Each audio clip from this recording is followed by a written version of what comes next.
So the Fed is refraining from hiking rates, which they should be doing.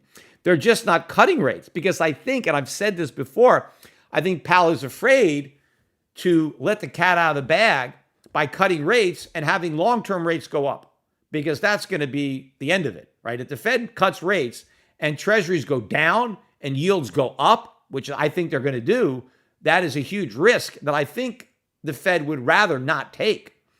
And so I think if they could just maintain the illusion that if they cut, long-term rates will go down, it's better than actually cutting and shattering that myth, because long-term rates would go up, because that would create an even bigger problem. A growing sense of unease is rippling through the financial markets as concerns mount over the credibility of economic data, the direction of Federal Reserve policy, and the broader implications of fiscal mismanagement.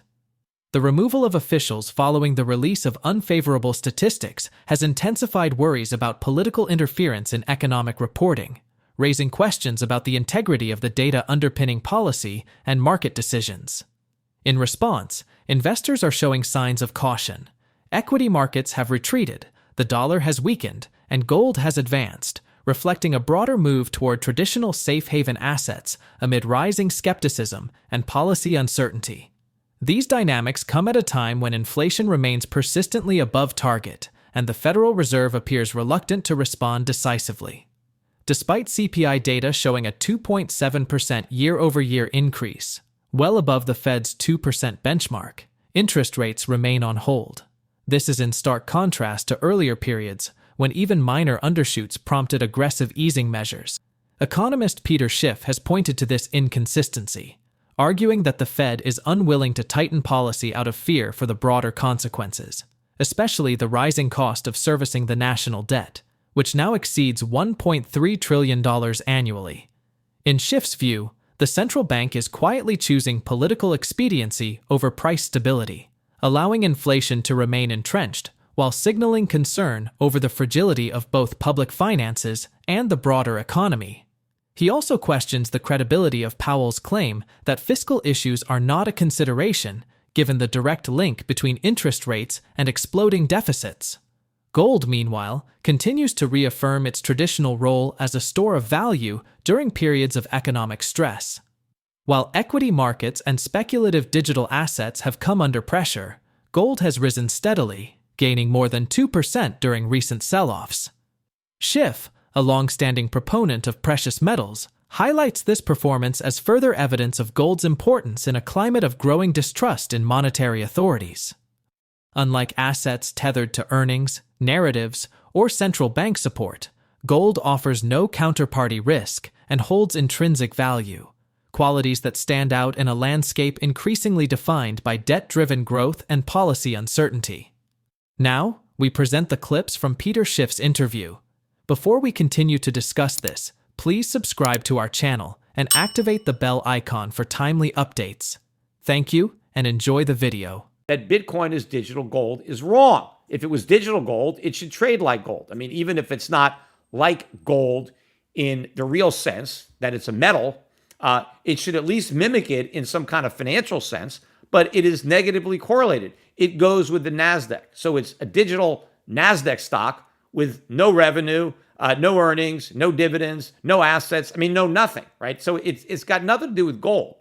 So in other words, it doesn't have any value whatsoever, but it was down a 3%. And I think all these markets are going to sell off as the reality of these tariffs set in. They are going to mean higher prices, and they are going to mean a weaker economy, and they are going to mean job losses. And we have all sorts of other problems that are going to be weighing on the economy. But anyway, let me get to the Fed, because we had a Fed meeting on Wednesday, and as expected, interest rates remained unchanged. And nobody thought that Powell was going to give in to the pressure to cut rates. But there were two dissenters that were more recent, I guess, Trump appointees. I guess both of these individuals maybe have their eye on the prize of being Fed chair. But there were two dissenters. And I actually agreed. Later on, we found out why they dissented. And they dissented in part because they didn't think the labor market was as strong as everybody else thought. And they're right about that, right? And in fact, if you listen to what Powell said during the press conference and in his prepared remarks, he once again talked about how strong the economy is, how strong the labor market is, how we're near full employment. No, we're not. We're only at full employment if you're going to rely on a bullshit number like 4.2 and close your eyes to the more realistic 8% that you got with U6. So we're nowhere near full employment. We have a weak labor market. So why isn't the Fed hiking rates? Well, Powell told you it's because inflation is too high. In fact, the most recent CPI that we got showed year over year inflation, or CPI, right? Not really inflation, but what they look at, 2.7% increase. Their target is 2%. We're at 2.7. We're way above target. So why should they be cutting rates? In fact, Powell actually let the cat out of the bag in response to a question. Somebody said, well, are you going to look through the inflation, right? Because it's temporary or transitory. People are reluctant to say transitory because the Fed got into a lot of trouble with that word before. But he was asked, will you look through the numbers and assume that it's just a one-off event? And Powell said, well, we already are looking through the numbers because we're not hiking rates, which was an admission that they should be hiking rates if they didn't believe that the uptick in inflation that they're seeing now was going to stick. And the Fed is wrong. In other words, the Fed thinks that what we're seeing now is transitory without wanting to say transitory because we're at 2.7%. We're not at 2.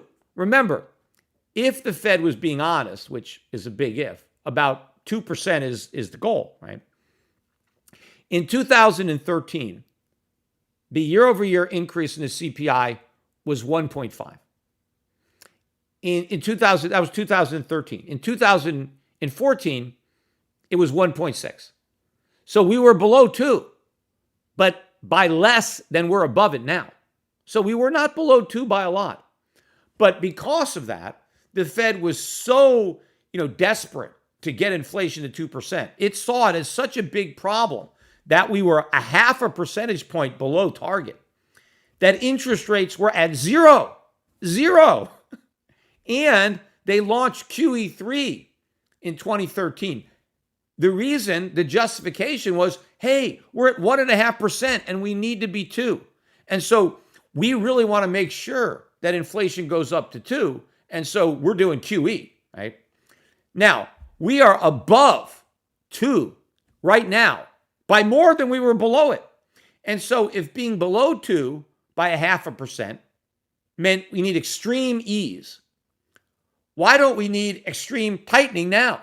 I mean, Powell even says that we're moderately restrictive. And I don't agree. I think we're stimulative.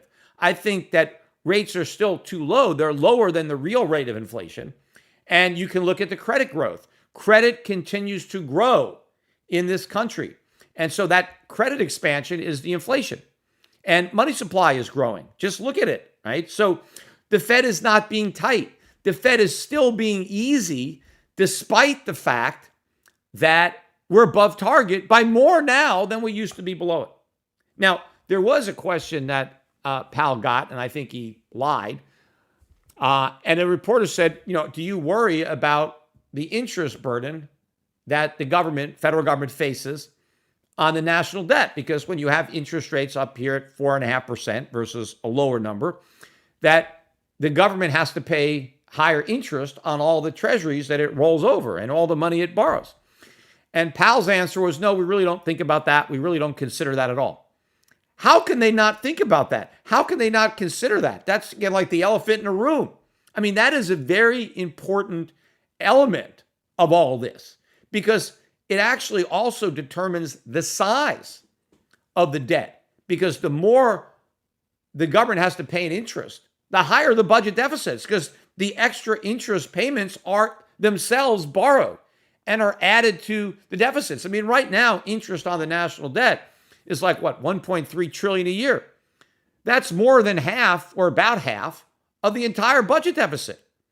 And as interest rates stay high and more of the low yielding debt matures and is rolled over, those deficits get higher and higher. Recent revisions to U.S. employment figures have cast doubt on the true state of the economy, leading investors to favor gold as a safe haven increasingly.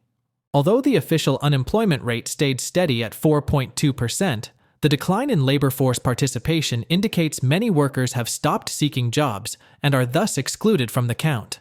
The broader U6 unemployment rate, which factors in discouraged and part-time workers seeking full-time employment, has climbed close to 8%, highlighting hidden weaknesses in the labor market.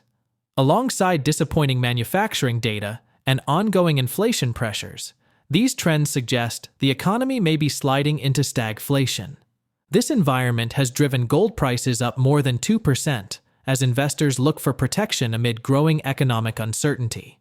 Analyst Peter Schiff has been vocal in highlighting gold's critical role in the current economic environment. Schiff points to the metal as not only a hedge against inflation, but also a safeguard against the structural fragility of an economy burdened by mounting debt and questionable official statistics.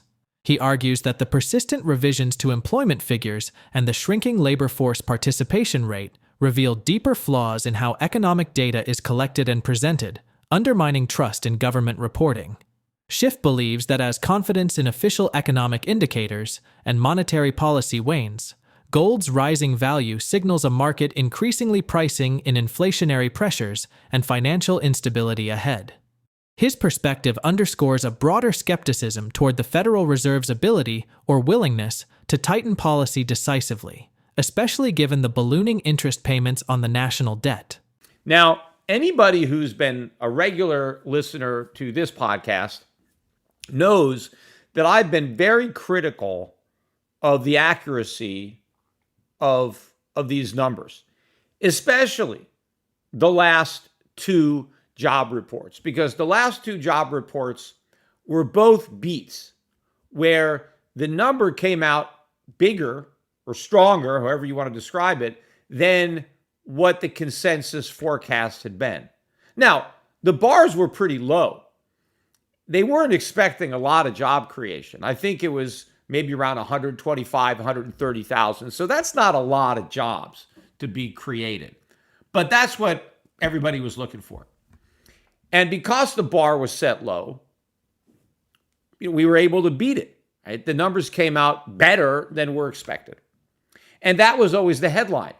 Better than expected job creation. Donald Trump was the first to claim credit for the better jobs data. Wall Street claimed credit. 2 months ago, when we got the better than expected jobs report, gold dropped, I think, $40 that day. The dollar was stronger too, but we had a $40 drop in the price of gold. And the whole decline was due to the beat, right? The stronger than expected jobs report. Last month, when we got another beat, gold was down about $20. So $60 off on the price of gold because of two jobs numbers that were better than estimates. Now, if you remember, what did I say? And you could just, roll the tape and go back and look at my last two podcasts that I did following the jobs report. You could also go look at my X feed and see what I had to post about the numbers.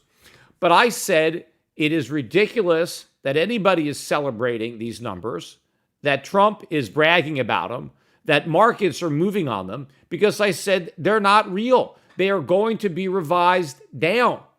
Now, how did I know they were going to be revised down? Which, of course, they were, and I'm going to get to that. But I knew that because all the numbers are pretty much revised down. In fact, prior to the revisions that we just got, the prior 4 months had all been downward revisions. And they announced on Friday downward revisions to May and June. So we've now had 6 consecutive downward revisions from the initial estimates. And that means every single jobs report that we've had since Trump's been president was revised down. And it means all the reports that the markets reacted to as being beats were actually misses, meaning that had they reported the correct number initially, the markets would have done the opposite of what they actually did based on this bad data. Now, if this was just a random miss, right? If the data was just unreliable, right? And they have to correct it, you would expect that half the revisions would be up and half would be down. It's like tossing a coin, right? It's either up or down if it's random. The fact that we've revised down 6 consecutive numbers means it's not random. There is a flaw in the methodology for reporting the jobs, at least at the initial stage. So whether it's by accident or by design, right? And the skeptic in me would say it's by design, right? Maybe there's no coincidences when it comes to government. But even if it's just accidental, you have to accept the fact that whatever is reported initially means nothing, that the real number is much lower and it's going to be revised later. Now, normally, nobody pays attention to the revisions. That's part of the game. Every month, they revise down the previous month, but then they come up with another number that beats. And everybody focuses on the beat, the headline number, and they miss the revisions, and the game is played over and over again. And so I call this out, and I've been saying that the jobs market is weak, that the labor market is weak. I mean, we keep beating these low numbers, but the reality is we missed the numbers. And now, when we got the jobs number on Friday, this time the revisions were so big. In fact, they're unprecedented in size for 2 back-to-back months. We haven't seen this before. That now the markets actually paid attention to the fact that there were downward revisions. But also, the number that they reported for July was also a miss. So it was a trifecta. We missed on the expectations for July, and we revised down the prior 2 months. Why are earnings going up? Because inflation is driving up wages, it's driving up prices. So this report, I think, is more evidence of stagflation, which, and we got a lot more weak economic data that came out even yesterday. The same day we got the jobs numbers, or Friday rather, the same day we got the jobs numbers, we got weak economic data on manufacturing. In fact, the manufacturing ISM, which anything below 50 is recession, and it was 49 last month. It was supposed to improve to 49.5, and instead it went in the other direction and went down to 48.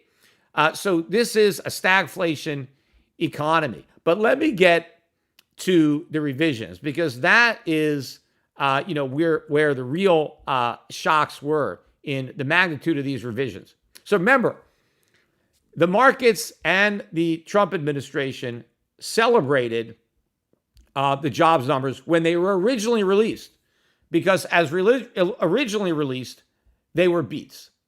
And so everybody was able to talk about how we're creating more jobs than people thought. Right?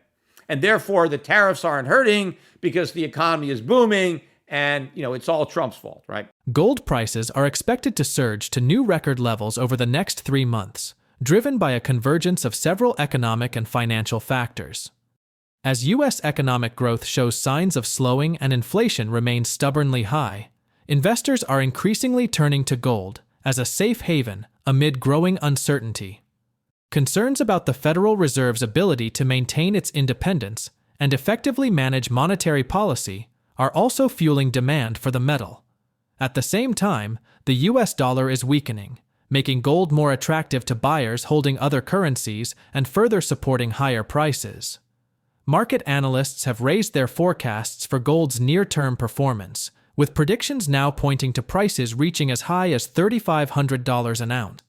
The expected trading range for gold in the coming 3 months has been widened and shifted upward, now anticipated to fluctuate between $3,300 and $3,600 an ounce, compared to earlier projections of $3,100 to $3,500.